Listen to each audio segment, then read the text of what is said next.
Okay. All right, Rabbi, good morning. Boker tov to everybody. Tu B'Shvat Sameach, Be'ezrat Hashem. You know, on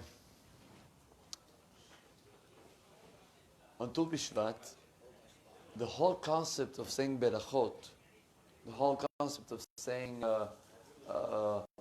Ha'ayet, Tzadamah, She'akol, it's just a custom. It's not an obligation.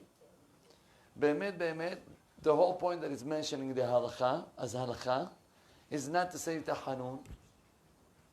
And there is no Ta'anit Tzibur on the day of Tu B'Shvat. That's the main point of Tu B'Shvat. There is no Anna, no Tahanun, like we enjoy today, right? And the second one, no Ta'anit Tzibur.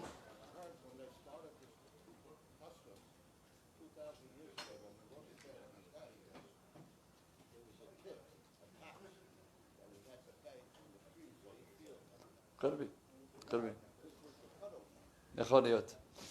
Anyway, so I'm saying the Tu B'Shvat is a very random holiday that we have. What's Tu B'Shvat? Rosh Hashanah La'ilanot. So that is going to stay. Okay, some are saying that. Others are saying Purim.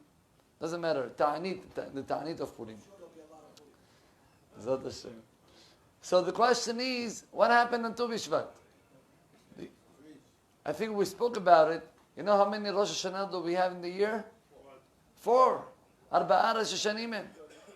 And there is no special event on Rosh Chodesh Nisan. And there is no special event on Rosh Chodesh Elul that we're doing a special holiday. And those are part of the 4 Rosh Hashanah of the year. You understand my question? What is so important on Rosh Hashanah? La'ilanot. When I was a child, they used to take us in Israel to plant a tree. New concepts. What happened over here? Why so, make a whole day of happiness and berachot and yishem? Also interesting that always Rosh Hashanah La'ilanot Tu B'Shvat falls the week of Parashat Beshalach. Some years it's falling at the week of Parashat Yitro. Mostly it's connected to Parashat Beshalach. There is any reason for that? So it's so a fantastic Hadush. It's written when Borei Olam took out the Jewish nation from Egypt. It says, Ki biyad hazaka ובזרוע נטויה, כי ביד חזקה ישלכם, וביד חזקה ישלכם מארצו. Meaning, Borei Olam is going to take us out from Egypt, He Himself. לא על ידי מלאך, ולא על ידי שרה, ולא על ידי שליח. Borei Olam Himself took us out from Egypt. Correct? But look at the end of Parashat Mishpatim. When Am Yisrael is about to enter to the land of Israel, say HaKadosh Baruch Hu, let me send my angel to let you go into the land of Israel. And then the Mepharshim asked him, one second, God, what happened? When you took us out from Egypt, you said, no angels, no messengers. I'm going to go and I'm going to take you out from Egypt. And when Am Yisrael are supposed to get into the land of Israel, you're sending malachim? You're sending messengers? Say Chachamim, the answer is, unfortunately, yes. Because it was a huge change of the plans of God from Yetziat Mitzrayim until Am Yisrael came to Eretz Yisrael. What was the plans?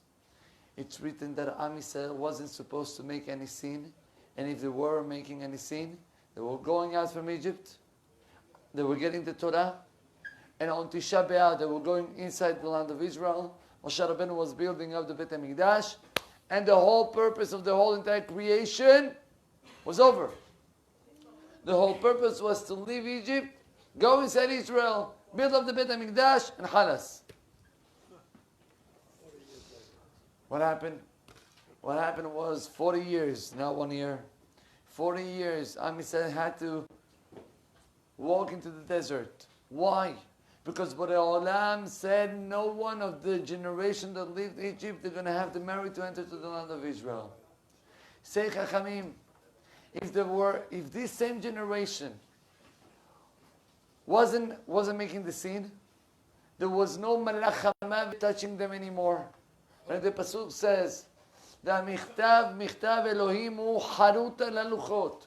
About the 10 Commandments. Borei Olam gave the 10 Commandments harut. Harut is engraved. Say the Gemara, "Atikre harut ela herut." What's herut? Freedom. Freedom from who? Freedom from Yetzer Hara. Freedom from malach hamavet.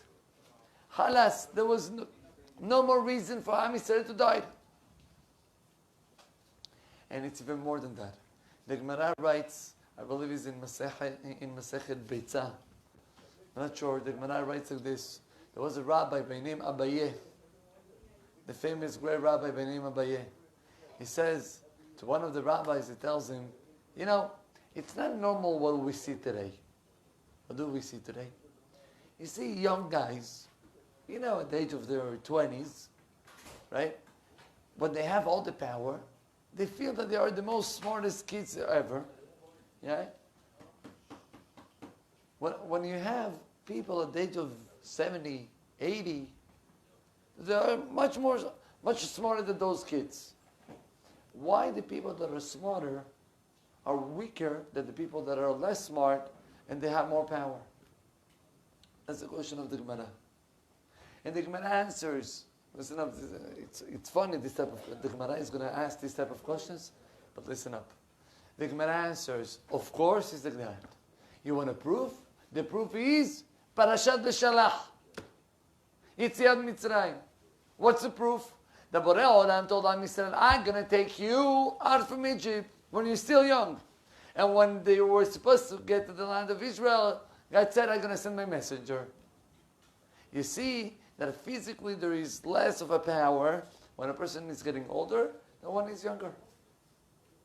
You know what it's written over here? Chachamim are saying the reason why we didn't have the merit to have God with us, hand by hand, to enter to the land of Israel was because of our own hata'im, because of our sins. Look around you and tell me something in this world that you have that more old he gets, right? He barely have the concept of death. He can live for years, maybe hundreds of years. There's some that even thousands of years. Can you tell me something? A certain creation in the world that lives for very long? The answer is trees. Huh? חשבת על זה? I remember I was in France many years ago, and they took me to a chateau. You know a chateau? Very nice palace. And next to the chateau, they showed me a certain tree, and they told me this tree have over 900 years. You see the tree, strong tree, huge tree, more than 900 years. Right? How it's possible? Say Chachamim, because in Gan Eden, when God created Adam HaRishon, He put him where? In Gan Eden. What was in Gan Eden? What was? Animals? Tigers? Lions? Trees. Only trees. Why trees in Gan Eden? What's the connection? The connection is that Gan Eden represents the right way how Borei Olam wanted to create the world. What's the right way? Adam HaRishon wasn't supposed to get older. Adam HaRishon wasn't supposed to die. Nothing. Like the trees. Listen, even more than that. The Midrash writes, Abraham Avinu comes to God and he begs him, Borei Olam, do me a favor. You know, at the generation of Abraham Avinu, people weren't there was no difference in their face in between young people and old people. How much, especially ladies, how much they pay to look young, right? At the days of Abraham Avinu, same face, same thing. Came Abraham Avinu and he begged to God, please God, make some white hair, white beard. A small change for the people. Like that, the people will recognize how old are you, big change. And God accepted. Says the Midrash, Yitzhak came And Yitzchak said, God, this is not enough. Yeah, you're right, people are getting a little bit more, white hair. But they still look strong, young, they look powerful, they have it. Please, Borei Olam, make that the power of the older people will be a little bit less than the power of the young people. Borei Olam accepted. Comes the Midrash and he says, and when Yaakov Avinu came, Yaakov Avinu said, God, it's not enough. People are getting a little bit weaker, but they still, they have. Borei Olam, people can die from one day to the other without even feeling that they're about to die. I'm begging you, put a type of sickness before people will pass away. Like that, they will be able to die with time. Can I ask you a question? Abraham, Yitzchak, and Yaakov, leave the people alone. You have to make us older. You have to make us weaker. You have to make us sick. Why? Says the Gemara, the reason was because Abraham, Yitzchak, and Yaakov, they saw that unfortunately people were making sins. And by making the sin, if the person is not going to do teshuvah when he's alive, then it's going to be afterwards too late. So what's the cause of all the sickness? What's the cause of all the weakness? What's the cause of the death? The cause is our chataim, our averot. Comes to Bishvat and he's telling us, but guys, don't give up. There are still trees around us. Ki Adam ha'etz hasadeh. The person is compared to what? To the tree. Which tree? What tree are we talking about? The tree that can live and that can give fruits no end. Can continue on and on and on. Only depends on one thing. Every time that we do an effort of a mitzvah, every time that we do teshuvah or of our actions, without even realizing, we're helping ourselves and we're helping the creation to bring Mashiach very soon and to have this concept of Ubila Hamavet Lanetzach. There will not be any more death. Umaha Hashem Elokim Dima Me'al Kol Panim. Unbelievable.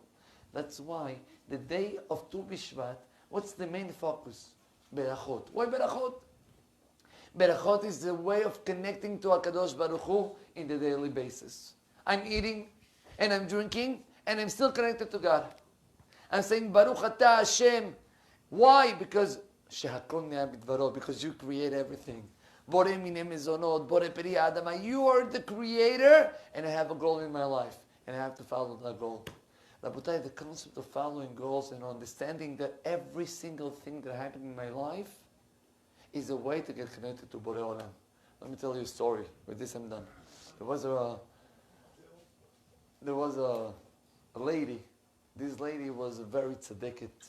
She was the wife of the Rabbi of Lubavitch, Alav Shalom, Rabbi Schneerson, right? And they said that unfortunately she got sick, and the doctor told her that she must go to a certain place every day for over half an hour, sit next to, some water fountain or whatever. It's going to help her out, spring water. It's going to help her out to get to get better. So she had a driver, and the driver was taking her every single day at the same time, back and forth to that same spot. Good. She said, months pass. 1 month, they were going back home, and all of a sudden there is a police officer standing in the middle of the traffic and showing the cars to move a little bit to the side. Why? I don't know. There was something over there. The wife of the rabbi, she realized that. She opens up. They used to have the curtains in the car. You know what I mean? She opened up the curtain and she started to look. What's going on? The driver knows the Rabbanit, and he's asking himself, what is she doing? Watching, looking. He didn't say anything. They continue. A few minutes before they arrive, the Rabbanit asks the driver, do me a favor. make a U-turn, take me to the place where the police, told us to move. What happened? No, I saw that there was a truck, moving truck, and there were some people outside. Please, bring me back. He didn't ask many questions. He made a U-turn, and he brought her back. Once they got there, the Rabbi tells the driver, I want you to go down and to ask what's wrong and tell me all the information. He comes after 4 minutes, and he tells her, Rabbanit, there is a family, Jewish family, happen to be, from Russia. They moved to the US. Unfortunately, they're not getting enough parnasa, whatever. They didn't pay certain months of rent. And now the owner decided, kick them out. So he brought police. They brought the moving truck.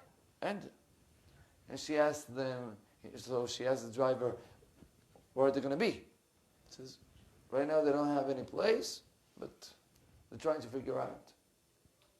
And how many months they didn't pay? 8 months. 8 months. And how much money it cost? Say $1,000 per month. $8,000. The Rabbi took a check and she wrote down $32,000. And she told the driver, run right now. Give this to the Balabait, to the Jew, to the Russian Jew. Give him this. Tell him that we want him to stay in our neighborhood and to be happy for 2 years. Bezat Hashem. Pay whatever you own, and you will have extra. And here, take another 200. Pay to the guys of the moving to bring everything back to the apartment. And you come running here, and we'll leave. Wow. The guy was amazed. He paid. Everything was a huge surprise, miracle. And the driver runs back, and they leave. The driver was about to get to the house back. And then the driver asked the Rabbanit, I know that the rabbi had Ruach HaKodesh, but that you have Ruach HaKodesh? Well, and she does with her hands, you don't understand anything. I had no Ruach HaKodesh and no nothing. One thing I know, her dad was a big Chacham. Her dad taught her, whatever happened to you in your life, especially when there are things that are not usual, is because Borei Olam wants from you something. You know how many times he took me to the same spring water? Many, many times. At least 100 times. Every day, nothing happened. We're going good, coming back amazing, everything was good. Today, something happened. I say to myself, maybe it's not this, maybe there is something later. But we're about to get to the house, and he said nothing strange happened from that moment until now. Have to be that there is something in that event. I told you to do the U-turn and to see. Rabotai, ki ha'adam etz sadeh. Borei Olam is planting us. Borei Olam wants us to make the change. And He's giving us opportunities every single day. Open the eyes. You can see how Borei Olam is giving you opportunities. How to be more thankful. How to be a better man. How to be able to control more your anger, your midot. Borei Olam is putting us in challenges, not because He wants us to fall. Exactly the contrary. He wants us to grow. Because we are compared to those trees. That they had the potential to grow and to give fruits and to continue on. So Yehi Ratzon, that Borei Olam will help us to take this beautiful message of Tu B'Shvat and to go on in Avodat Hashem and to very soon to see Mashiach's arrival, to be able to live a long life of Briut Tana and Chaim Arukim. Amen ve'amen.